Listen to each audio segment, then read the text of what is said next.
this has been so persuasive in the climate of academic philosophy today that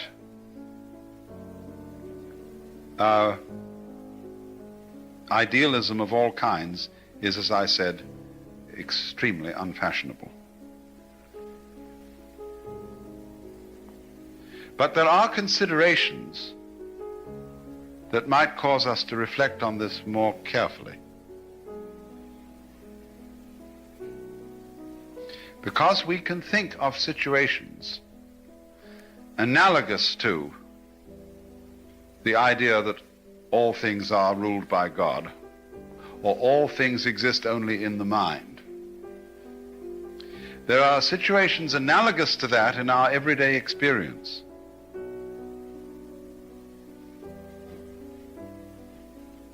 Only we can be aware of these situations because we stand outside them.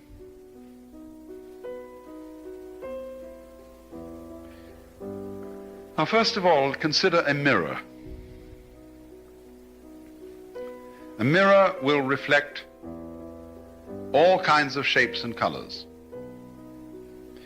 And when you look at the mirror itself will be the ground or the underlying element common to all those shapes and colors.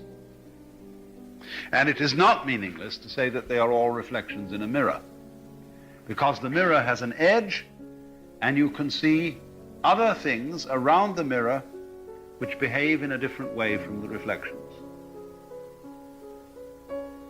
You can't put your hand out and pull the necktie of a reflection in the mirror. But you can reach your hand out and pull the necktie of somebody standing beside the mirror. You see? But nevertheless, within the context of the mirror, all the things that are there are reflected in it. And if the mirror weren't there, they wouldn't be there, those reflections. Now, supposing similarly, everything that exists has its being in a mirror called the mind. Only, there is no way of seeing the edge of this mirror.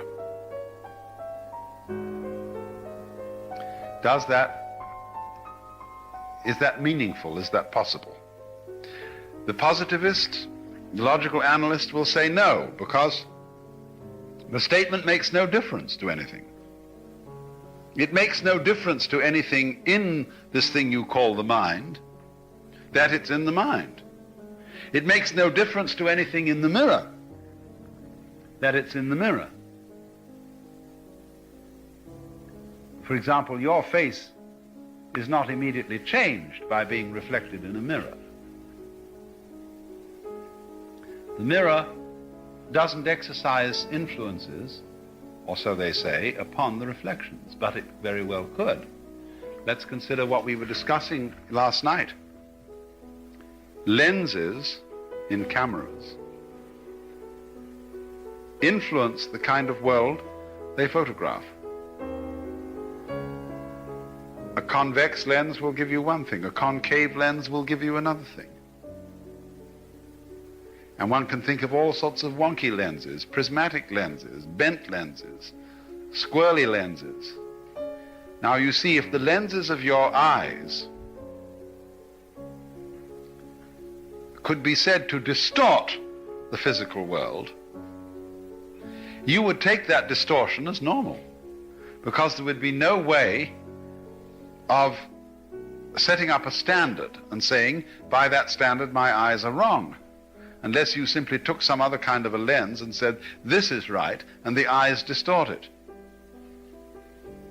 You would have always seen things that way.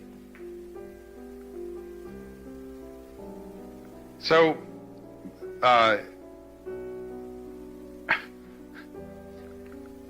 nevertheless,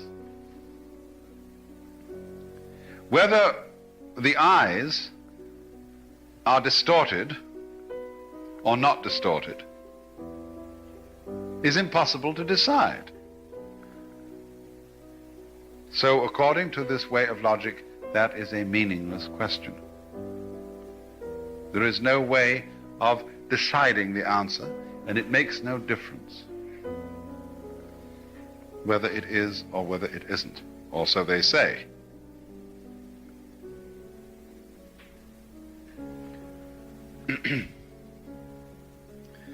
But I think that they have neglected certain kinds of difference that these things do make.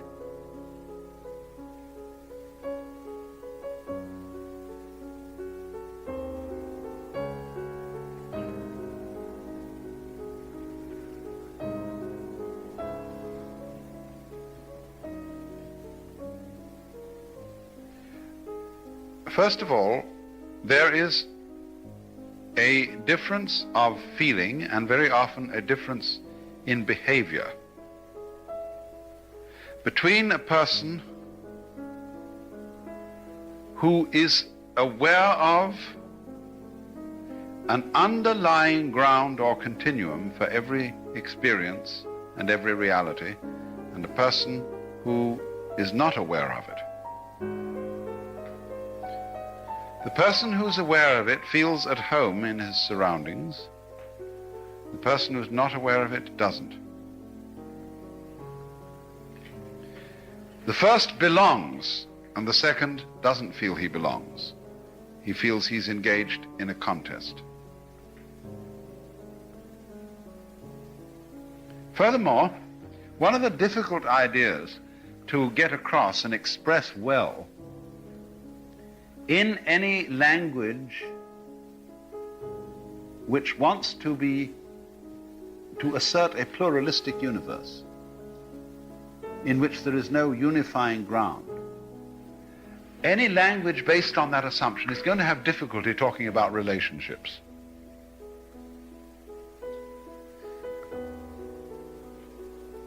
Let's go back in the history of philosophy and look at former instances of this difficulty. The thing that really bogged Descartes down and that puzzled him, he never could answer, was the relationship of mind and matter, or spirit and matter. He had inherited from Platonism and from Christianity the theory of the two worlds, the natural and the supernatural, the material and the mental, the real and the ideal. And what never could be explained by the philosophies of the people who believe that way was how the one influenced the other. How does the spiritual world influence the material? As is well known, all ghosts, all good, well-behaved ghosts, walk straight through walls without budging a brick. Now, if my mind is my ghost within me, how on earth does it lift my arm when a ghost doesn't budge a brick when it walks through a wall? See, this is the real problem. It all sunk on this. They couldn't explain that.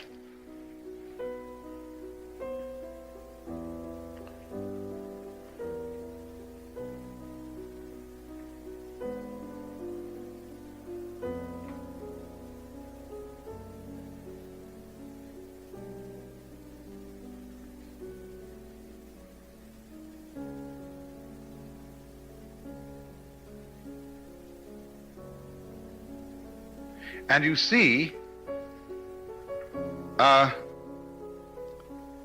in just the same way as the Cartesian cannot explain the influence of mind on matter, so a person who works according to the theories of logical analysis can't really explain relationship between so-called things. If he's going to take a pluralistic theory of the universe, in which there is no unifying continuum, but there are just these events, you see, there are these things we can talk about in a scientific descriptive manner. How are they related? They obviously are related. They obviously influence each other. But how? Put it in another way of historic philosophical problem. How does a cause influence an effect? kind of amazing, that they do. We say there are causes and effects. But how does a cause lead to an effect? Is it something like a row of dominoes that stand on their end, and you flip down the first one and they go clickety, clickety, clickety, clickety, and all knock each other down? Or a row of billiard balls? That was the idea of Newtonian physics, of course. That the atoms were things like billiard balls, and they banged each other around. And so you got results.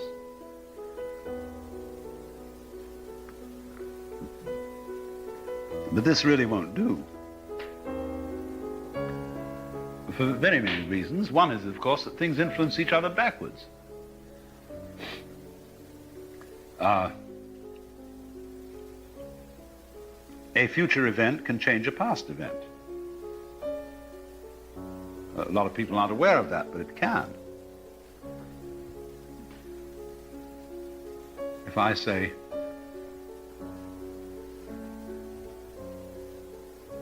the bark of the dog and the bark of the tree, what happens to bark, the former event, is very seriously influenced by the later event, dog or tree. Although the word sounds the same and is spelled the same, it has a different meaning according to what happens later. So in the same way in music, what is happening at this moment may be changed altogether by something happening later.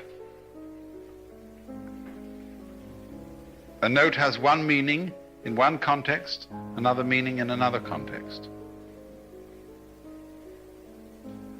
So what is the cause-effect relationship between them when apparently the earlier event seems to be causally affected by the later event? You see how puzzling all that is. But it's very easily illustrated by certain phenomena of music.